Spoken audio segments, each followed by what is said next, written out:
The long mahogany table gleams beneath crystal chandeliers as laughter and clinking glasses fill the festive dining room. Plates of roast and seasonal vegetables steam between family heirlooms and polished silverware. Motalie sits poised at the end of the table, her tailored dress uniform folded neatly beside her napkin. From her vantage, she watches her relatives settle in, unaware that tonight will fracture their expectations forever. Her father clears his throat and praises the family business's latest merger, prompting nods of approval around the table. Elizabeth, her mother, pats Richard Jr.B. on the back, joking that only true visionaries belong in their boardroom, clearly excluding Motalie. A teasing chorus follows. When will our little soldier trade her uniform for a suit? And don't you think you've wasted your talents? Their words hang in the air, heavy and deliberate. Motalie's polite smile never wavers, but a flash in her eyes betrays the storm beneath. She takes a careful sip of wine, her fingers tightening around the stem. Every barb registers, but she remains silent, gauging each speaker's confidence, storing their doubts like dossiers in her mind. Even as the conversation swirls, a quiet determination begins to take root. Olivia, her youngest cousin, tugs at the silver epaulet Motalie left on her plate and tuts, "You know, colonels don't usually fuss with family table manners." The room ripples with stifled chuckles. Motalie allows a single, gracious nod before retrieving the epaulet and laying it flat, a subtle reclamation of her identity. In that brief motion, her resolve crystallizes. They may mock her uniform now, but they will salute her triumph later. Motalie's polished black boots click across the polished terrazzo floor as she approaches the briefing room's reinforced door. Two armed guards exchange a crisp salute. She returns it with military precision. A fingerprint scan and voice authorization later, the door slides open, revealing a semicircle of four-star generals clustered around a sleek conference table. The overhead projector hums, ready to display her presentation. At the head of the room stands General Rafael Alvarez, her mentor and longtime advocate. He offers Motalie a warm nod. "Colonel Carter," he says, voice low enough for only her to hear, "your reputation reached us long before you did." His approval hangs in the air like a benediction, quietly underscoring Motalie's status. When she steps forward, uniform immaculate and ribbons gleaming, the generals fall silent. On the screen behind her, a title card reads, "Project Sentinel, Strategic Defense Partnership." Motalie launches into a flawless breakdown of logistics, risk mitigation, and cost efficiencies. Her voice is steady, each point calibrated to counter expected objections from rival contractors. She fields questions on troop deployment timelines and weapons integration with surgical precision, never missing a beat. As the meeting draws to a close, the Army's chief financial officer slides the final draft of the $2.2 billion contract across the table. Motalie signs with a decisive flourish. In that moment, her mind flickers back to last night's dinner table, her father's dismissive laughter, her mother's gentle rebuke, the cousins' mocking jibes. A wave of cold satisfaction washes over her. While they saw only silk and ribbon cords, this room recognized her steel. And soon, her family would have to learn it too. The war room crackles with energy as Motalie assembles her core team of analysts, engineers, and legal advisors around a circular table strewn with blueprints and cost projections. Screens along one wall display rival bids spearheaded by Victoria Chen's sleek multinational consortium and Daniel Simmons's aggressive undercutting strategy. As presentations begin, tensions flare, each side volleying technical specs, delivery schedules, and proprietary enhancements like verbal grenades. Motalie listens intently, then delivers her own proposal, a balanced blend of cutting-edge technology, modular scalability, and transparent oversight that outmaneuvers her competitors without ostentation. Midway through the day, alarms sound in the adjacent secure lab. Someone has attempted to exfiltrate classified schematics to an anonymous drop point. Whispers ripple through the room, eyes darting to Motalie. Calmly, she stands and reviews the digital forensics feed on a tablet. With a few precise commands, she isolates the breach to a compromised contractor terminal, quarantines the transfer, and traces the intrusion back to one of Chen's sub-accounts masquerading as a logistics subcontractor. Her swift action not only salvages critical data but also lays bare the unethical tactics of her rivals. Back in the boardroom, Victoria Chen's veneer of confidence cracks when Motalie presents the clean audit of every line item and security protocol. Daniel Simmons challenges the cost allocation, but Motalie dismantles each objection with quiet authority, citing real-world deployment metrics and risk-adjusted ROI. As the room shifts its weight in her favor, General Alvarez's nod of approval is all she needs to push the final motion. When the vote is called, unanimous support clinches the award of the $2.2 billion contract. In the hushed aftermath, Motalie steps aside as the Army's chief financial officer taps her pen on the signature line. She signs with a steady hand, then looks to her team, eyes bright with relief and pride. No fanfare follows, just a simple salute exchanged among colleagues who know the true cost of victory. Outside, sunlight filters through slatted blinds, illuminating the sealed document, proof that unwavering strategy and integrity have turned the tide. Motalie scrolls through industry news on her tablet at dawn, pausing on a headline: Mysterious Woman Colonel Seals Landmark Defense Deal. Below it, a swirling montage of social media chatter leaps to life. LinkedIn praises her strategic acumen, defense forums dissect her security protocols, and Twitter users marvel at the shadowy colonel who outmatched every rival. Across town, her family garden club gathers over mint tea, oblivious to the real story, while neighbors lean in close, whispering, "Who is this Colonel Carter they keep talking about?" From her city apartment, Motalie watches the grapevine grow. She imagines her sister Emily reposting rumors without a clue, and her parents reading printouts at breakfast, not realizing they're staring at their own daughter's echo. In her mind, she replays each exchange at last week's board meeting, reminding herself why she holds back the truth. Authentic vindication must arrive on her timeline. Let them chase ghosts and conjecture, she'll savor the moment when reality eclipses every wild rumor they spin. Meanwhile, Aunt Francine unleashes a torrent of theories at the next family luncheon. "I heard she's a covert operative," Francine declares, flapping her hand as though swatting invisible FLIs. "Or maybe she's testing new military drones disguised as social media bots." Cousins stifle giggles as Francine conjures naval invasions and clandestine labs in their backyard. Her conspiracies grow more outlandish with every sip of lemonade, painting Motalie's ascent as a cloak and dagger thriller. Late that night, Motalie allows herself a private smile. The whispers, the misdirections, the speculation, they all feed into the perfect reveal. When the truth finally breaks, no fanciful rumor will overshadow the reality of Colonel Motalie Carter. The grand ballroom of Carter Industries glowed beneath a forest of crystal chandeliers, casting prismatic light across marble floors and gilded columns. Men in tuxedos and women in silken gowns floated between tables draped in white linen, clutching flutes of champagne. A live string quartet wove a gentle melody through the air as waiters circulated with silver trays of hors d'oeuvres. Motalie slipped inside under the guise of a distant cousin, her hair down, her gown understated, every trace of military precision tucked away. She moved through clusters of executives with the ease of someone observing a boardroom rather than a dance floor. By a marble pillar,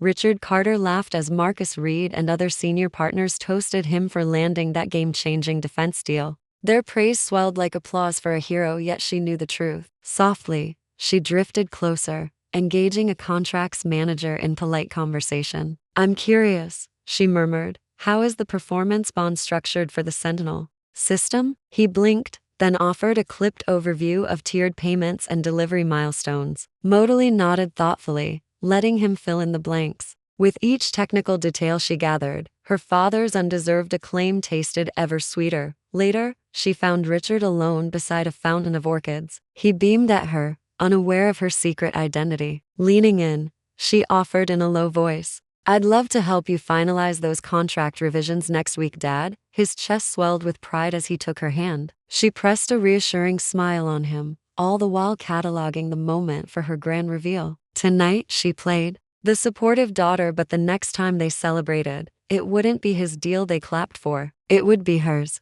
Motalie spreads a printed timeline across her home office desk, each milestone circled in red ink. 2 weeks before the board meeting, she and General Alvarez confirm his attendance and briefing role. 1 week out, Marcus Reed secures the CEO's promise to introduce a surprise guest speaker. 3 days before, she ships her freshly pressed dress uniform and medals hidden under a crate of corporate brochures to the gala hall's staging area. 24 hours prior, she briefs security on her discreet entrance through the service elevator. At T-1 hour, she slips into the uniform backstage, ready to step into her destiny. Behind her calm exterior, every stitch of her uniform carries meaning. The silver oak leaf of her rank pins down doubts as firmly as it fastens her collar. Each ribbon on her chest tells a story of disciplined nights and hard-earned victories. When she finally stands before that boardroom door, the uniform will transform from mere fabric into her silent testimony, a declaration that her worth is impossible to dismiss. General Alvarez and Marcus Reed meet in hushed consultation just outside the executive suite. He carries her credentials. She carries the CEO's pledge. Their whispered exchange clicks into place. He will open the meeting with a security briefing. She will follow with the surprise announcement. No one else suspects that the guest speaker in jeans and blazer is actually a colonel in full regalia disguised by design. Emotion coils in Motalie's chest as the hour approaches. She recalls her father's condescending words over holiday turkey and her mother's tight smile of polite concern. Tonight, she confronts that disappointment, head-on without rancor or spectacle. Her objective is not to humiliate but to dignify, to reveal that their daughter's path was never misguided, only misunderstood. She straightens her cap, steals her gaze, and steps forward. Behind the closed door lies a room full of expectant faces in the moment when every overlooked glance will be answered by the crisp sound of her salute. In that salute, she delivers justice, unspoken, unwavering, and utterly hers. The boardroom hummed with quiet anticipation as Richard Carter stood at the head of the gleaming mahogany table, flanked by senior partners and industry press. Floor-to-ceiling windows revealed the city skyline beyond, but all eyes were fixed on him. He cleared his throat, brimming with pride. This past quarter, Carter Industries has outpaced every projection, he announced, offering a satisfied smile. Glasses were raised, nods exchanged, and a ripple of applause filled the air until the CEO stepped forward, his expression shifting into something more solemn. "Thank you, Richard," Marcus Reed began, voice measured. "Before we proceed to the Q&A, we have an unexpected guest whose leadership made our most significant achievement possible." At his signal, the side door opened. "Please welcome Colonel Motalie Carter of the United States Army." The double entendre hung in the air as chestnuts of murmured confusion cracked beneath the vaulted ceiling. Motalie emerged, uniform immaculate, ribbons catching the ambient light. In her hands, she carried the official contract documents gold embossed and stamped for distribution. With deliberate poise, she approached the center of the room. The CEO stepped back, hand at his heart in the classic salute he'd learned decades ago. Motalie returned it crisply, heels clicking in unison with the staccato echo of her salute. Cameras flashed, shutters clicking like distant cannons. Time seemed to slow. Richard's confident smile faltered as his color drained, eyes widening at the realization. Across the table, board members froze mid-sip, their expressions shifting from idle curiosity to stunned respect. A lone associate slid from her seat to block a phone call, while another loosened her tie in disbelief. Even the press stilled, pens hovering above pads. In that charged silence, Motalie laid the contract on the table. "Sir, the Sentinel Agreement has been finalized under my oversight," she said, voice clear and unwavering. The room exhaled together, and the applause that followed carried a different weight, one of genuine reverence. In the charged aftermath, her family's reevaluation began. Richard swallowed hard, Elizabeth's hand trembled over her mouth, and cousins exchanged wide-eyed glances. Motalie's victory spoke louder than any rebuke could have, carving respect out of their astonishment. News channels parade her image in a rapid-fire montage. Anchor lines like "The Hidden Colonel" revealed sliced between clips of ticker headlines and tweets proclaiming Role Model of the Year. On LinkedIn, colleagues share congratulatory posts. On Twitter, #Hidden Colonel trends as strangers marvel at how she outsmarted everyone and delivered unparalleled excellence. Even defense blogs spin think pieces on her leadership style, dissecting every maneuver that secured the $2.2 billion victory. At the press conference, Motalie stands at the podium, uniform flawless under the glare of camera lights. Reporters volley questions. "Colonel Carter, why keep this secret from your own family? And what's next for Project Sentinel?" But she fields each with calm precision. "My duty was to the mission first," she replies, voice steady. When asked about personal vindication, she smiles gently. "I believe true success speaks louder than any retort." Meanwhile, behind closed doors at the Carter residence, Richard and Elizabeth reel with conflicting emotions. He replays his dismissive words like a broken record, shame constricting his chest. She glances at old photographs of Motalie in uniform, pride and regret pooling in her eyes. They tiptoe around the subject, finally agreeing on a late-night call, but neither knows how to begin the apology their daughter deserves. Late that evening, Motalie retreats to her quarters. She carefully removes her medals and lays them beside a framed family portrait from last year's dinner, her uniform stark against their formal wear. A single tear slips free as she recalls the laughter that once stung so sharply. Yet beneath the ache, a quiet joy stirs. Every ribbon and oak leaf now tells a story of resilience they can't ignore. In that stillness, she allows herself to savor the sweetest taste of all, justice rendered not by vengeance, but by unwavering excellence. Motalie arrives at her sister Emily's room early one Saturday, coffee in hand and uniform neatly folded over her arm. They settle on the bed, backs against the headboard, and Motalie listens as Emily admits her fears about military school. In a gentle voice, Motalie shares stories of her first day at the academy, the friendships she forged in the mess hall, and the pride she felt marching with her unit. Emily's eyes fill with resolve as Motalie reassures her that strength grows from both challenge and support. Later, Motalie meets her father in his office, where dusty financial reports clutter his desk. She offers to audit his supplier contracts, side by side, showing him how transparent bidding and ethical sourcing can boost credibility and profits. As they pore over spreadsheets, Richard asks questions instead of lecturing, surprised by how much he values her insight. The tension that once lay between them softens into mutual respect as they discover a shared passion for honorable leadership. One afternoon, Motalie reaches into her pocket and draws out a worn bronze challenge coin, the first her unit gave her after graduation. She presses it into Emily's palm and explains its meaning: loyalty, perseverance, and the promise to serve something greater than oneself. Emily smiles through tears as she turns the coin over, vowing to uphold those same ideals in her own journey. The symbolic gesture cements their bond and marks a new chapter in their sisterhood. That evening, the Carter family gathers once more around the mahogany table, this time adorned with Motalie's service photos and a centerpiece of white roses. Richard offers a heartfelt toast acknowledging his daughter's achievements and the lessons they all learned about underestimating her. Emily raises her glass in admiration, and Elizabeth reaches across to squeeze Motalie's hand. Laughter and warm conversation flow freely, each family member honoring the woman who transformed doubt into unity. As dessert is served, Motalie reflects on how far they've come from dismissive glances and mocking jibes to genuine celebration of her success. The room buzzes with plans for Emily's enrollment and her father's new ethical initiatives. In that moment,